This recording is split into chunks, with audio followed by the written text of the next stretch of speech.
Good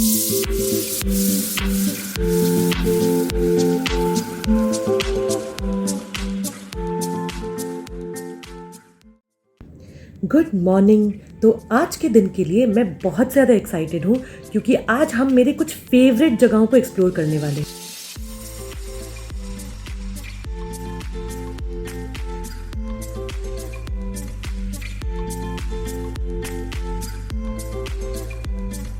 तो सबसे पहले हम आ चुके हैं शिलोंग व्यू पॉइंट। इस व्यू पॉइंट की हाइट 6,449 फीट है और ये मेन सिटी से अराउंड 10 किलोमीटर्स की दूरी पर है। ये view point air force base camp के अंदर है, so you will have to ensure that you have necessary IDs required for the entry. यहाँ ऊपर एक ऑब्जर्वेशन डेक है जहाँ आप टेलीस्कोप की हेल्प से इन सराउंडिंग्स को क्लोजली देख सकते हैं। From this peak, you can see the entire city of Shillong and lush green landscapes. इस पीक की चारों तरफ पाइन ट्रीज है जिसकी वजह से व्यू और भी ज्यादा खूबसूरत लगता है।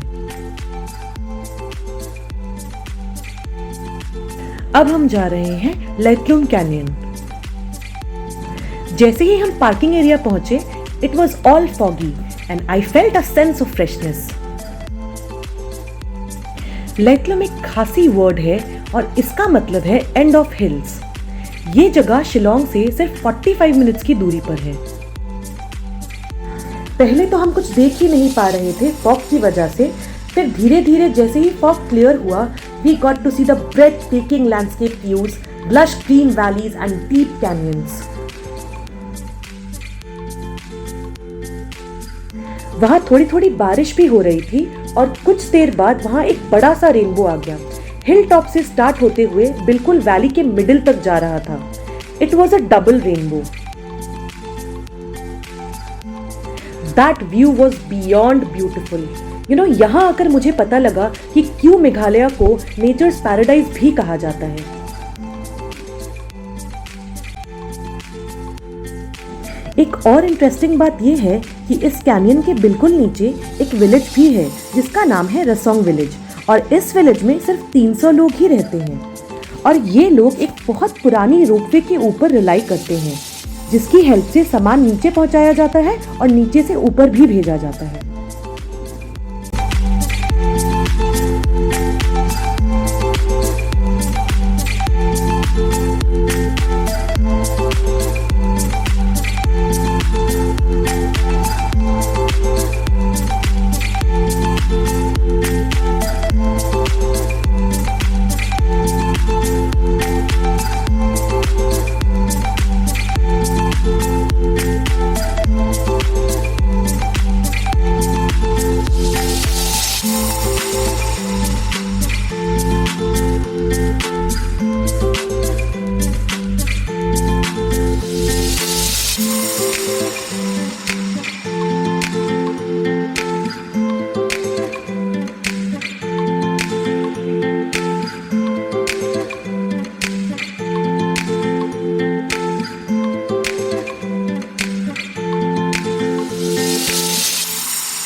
तो लेटलूम कैनियन में कुछ खूबसूरत पल बिताने के बाद अब हम जा रहे हैं क्रांगशूरी वाटरफॉल।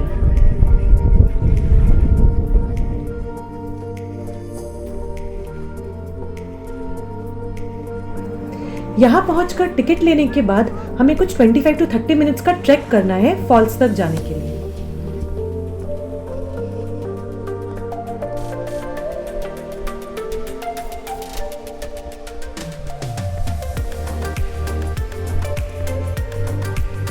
इस खूबसूरत और हरे भरे रास्तों से ट्रैक करके वाटरफॉल तक जाने का भी अपना अलग ही मजा है।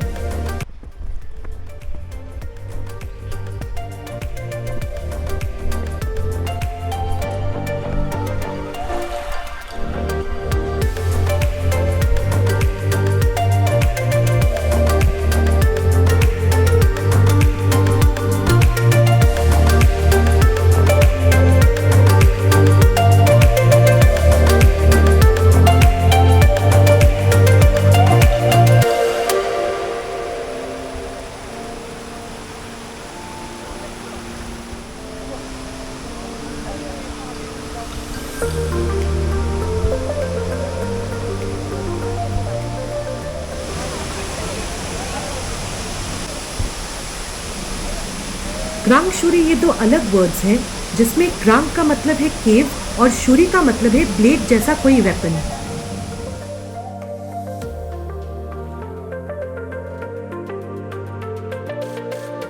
This waterfall is known for its clear blue waters and lush green picturesque surroundings.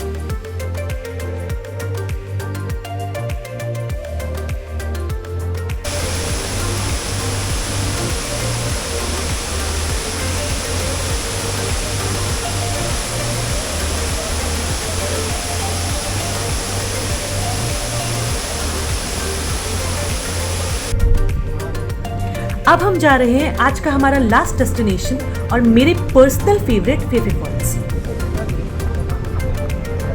तो यहाँ पहुंचकर हमें फिर से ट्रैक करना होगा। वैसे तो ये ट्रैक अराउंड 30 मिनट्स का ही है, पर ये थोड़ा सा चैलेंजिंग है because of the Rocky paths and steep hills.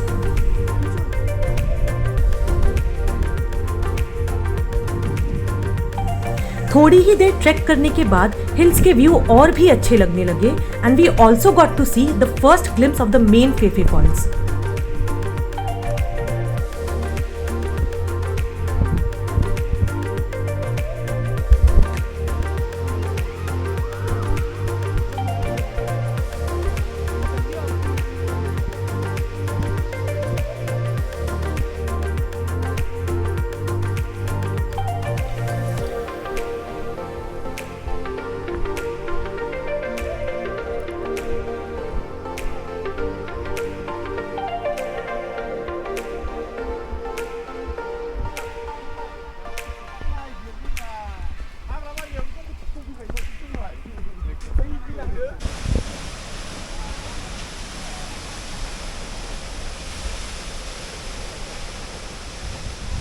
जैसे जैसे हम नीचे की तरफ बढ़ रहे थे, वाटरफॉल और भी ज्यादा खूबसूरत लग रहा था।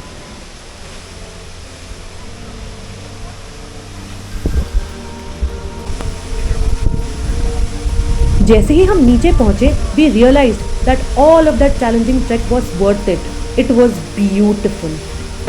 जैसे कि हम किसी और ही दुनिया में आ गए हों। सचमुच ये वाटरफॉल बिल्कुल अपने नाम जैसा ही है, पैराडाइज। इस वाटरफॉल को इसके नाम जितना अच्छा कुछ डिस्क्राइब नहीं कर सकता।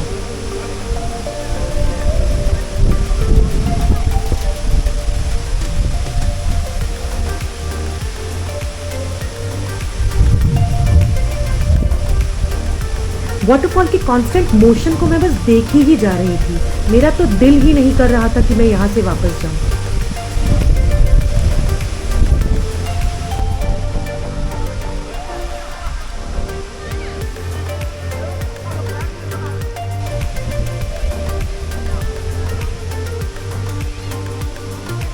वहाँ खड़े होने पर फॉल्स से पानी के छींटे आ रहे थे चेहरे पर, जिससे हम एक अलग तरह का ही सुकून फील कर रहे थे, as if it was healing us from inside out. तो हमारे मेघालय सीरीज का लास्ट एपिसोड यही एंड होता है। Thanks so much for joining us in this incredible journey. If you enjoyed the adventure, don't forget to like, share and subscribe. Until then, bye and see you in the next episode.